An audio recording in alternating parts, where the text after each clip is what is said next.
Have you ever felt that little pang in your chest when someone gets something you really wanted? It's a deeply human feeling, and it can catch you off guard, making you question yourself. These feelings, like envy, can actually teach us a lot about what we secretly value. But what happens when you're on the receiving end? When someone else's envy isn't just a passing mood, but a constant weight in your life. A weight that starts to feel less like love and a lot more like a cage. You thought their constant focus on your life was just their way of showing they cared. But lately, you're starting to feel suffocated, like you're living in a prison disguised as concern.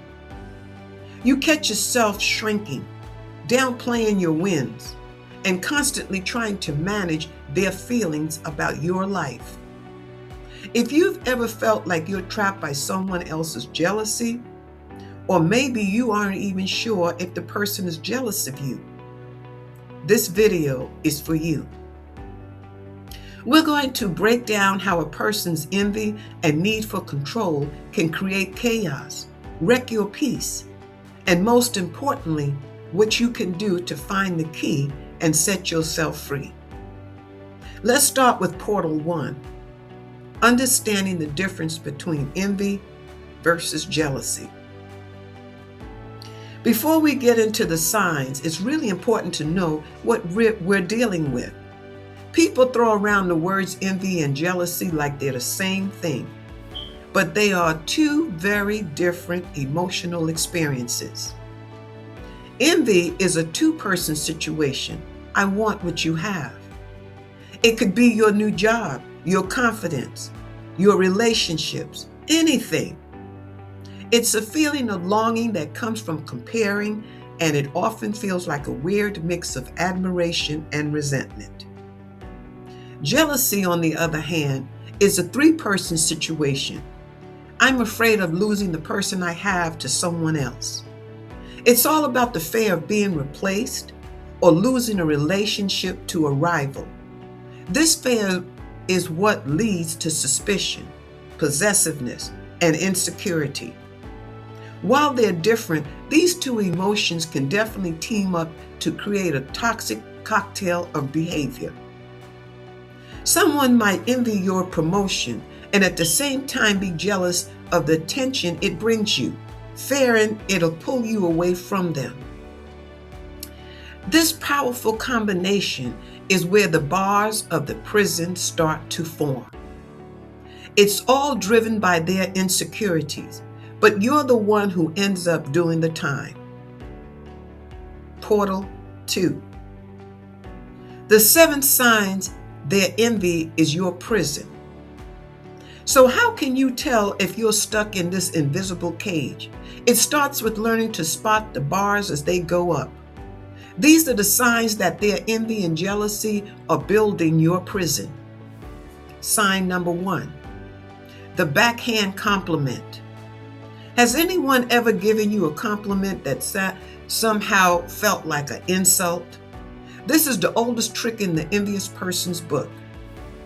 It's their way of acknowledging your success while gutting it at the same time.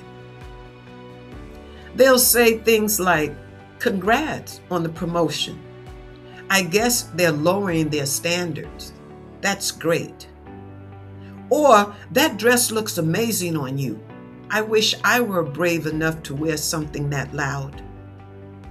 These comments are designed to make you feel confused and deflated. They are passive-aggressive jabs wrapped up to look like praise. The goal is to chip away at your achievement because celebrating you outright is just too much for their ego. When you find yourself constantly trying to decode their praise, you're already living behind the first wall of their prison. Sign number 2, the constant downplaying of your success. So when you share good news, is their reaction just meh? Do they immediately change the subject or even worse, find a way to make your accomplishment sound like no big deal? A person trapped in envy just can't bring themselves to be genuinely happy for you. They'll say, "Oh, that award? Everybody gets one of those." Or, "Well, yeah, but the market is on your side right now." This comes from a place where they just can't stand to see you win because it magnifies their own sense of failure. Their inability to be happy for you forces you to feel guilty or hesitant about sharing your wins. You start censoring your own joy just to keep the peace. That's a lonely cell to be in. Sign number 3, the one-up and constant competition. No matter what you've done, they've done it bigger and better. You ran a 5K, they just finished a marathon. You got a raise? Well, they're about to close a deal that's 10 times bigger. This is the one-upper, the person who turns every single conversation into a battle for superiority. Their envy fuels this desperate need to always come out on top. This isn't healthy competition. It's a grinding pattern to make sure they're always winning. Their self-worth is so brittle that your success feels like a personal attack on their status. You think you're sharing with a friend, but they see you as a rival.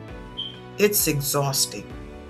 You can't just share a simple part of your life. You have to brace for it to be measured and, of course, found lacking. Sign number 4.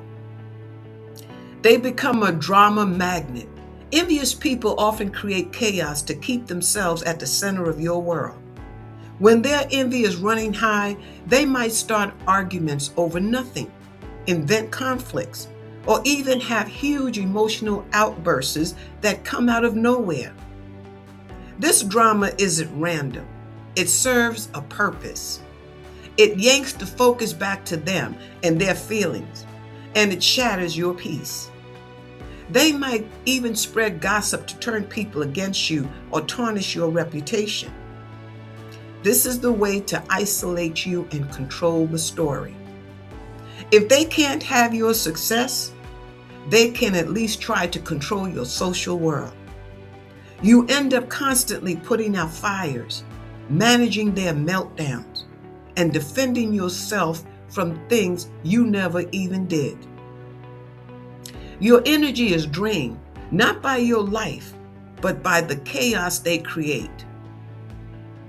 If any of this is hitting a little too close to home, take a second and hit that subscribe button. We put out contents every week to help you handle these kinds of complex relationships and get your peace back. And if you're comfortable, drop a comment below. If you've ever dealt with one of these signs, you are definitely not alone in this. Let's move on to sign number 5. They actively isolate you. A classic move of a jealousy and controlling person is to isolate you. They'll constantly criticize your other friends, your partners, or your family, trying to plant seeds of doubt. You'll hear things like, I don't think she's a very good friend to you, or he doesn't really get you the way I do. Their mission is to become the one and only person you depend on. They might get angry or sulk when you make plans with other people, making you feel guilty for having a life outside of them. This possessiveness comes from a deep fear that as you succeed, you'll leave them behind. By chipping away at your support system, they make you more reliant on them, tightening their grip. The prison gets smaller and smaller until they're the only other person in it with you. Sign number 6. They highlight your flaws and failures. While they brush off your successes, they will put a giant spotlight on every mistake or failure. They almost seem to get a kick out of your struggles. This is the friend who suddenly comes alive when you're having a hard time, offering support that feels more like morbid fascination. They might bring up a past mistakes, often in front of other people, disguised as a funny story or a joke. But the real goal is to humiliate you and make you feel small. This is a deliberate attempt to level the playing field. They can't rise up to your level. They will try their hardest to pull you down to theirs. They feel better about themselves when you feel worse about yourself. It's a cruel tactic that grinds down your self-esteem. Sign number 7. Their concern becomes control. This is the most sneaky and dangerous sign of all. Their envy gets masked as deep, loving concern for you. They need to know every single detail of your life, who you talk to, where you go, how you spend your money. They might make unreasonable demands, expecting you to drop everything at a moment's notice for them. This isn't love, it's surveillance. It's a desperate need for control that's born from their own anxiety. They'll frame it as, I just worry about you so much, but the real message is, I don't trust you. They use guilt like a weapon, making you feel that setting a simple boundary is a deep betrayal. This cage is the most dangerous because it's padded with the language of love, which makes it incredibly hard to see it for what it truly is, a prison of their making. So, maybe it wasn't love. Maybe it was envy, dressed up as concern, wrapped in control, and handed to you like a gift. You've been shrinking, second-guessing, censoring your joy just to keep the peace. But what if the peace you're protecting isn't yours? In part 2, we're not just naming the prison, we're finding the key. Watch part 2, how to find the key and unlock your prison. Comment if you've ever felt this control. From love to control.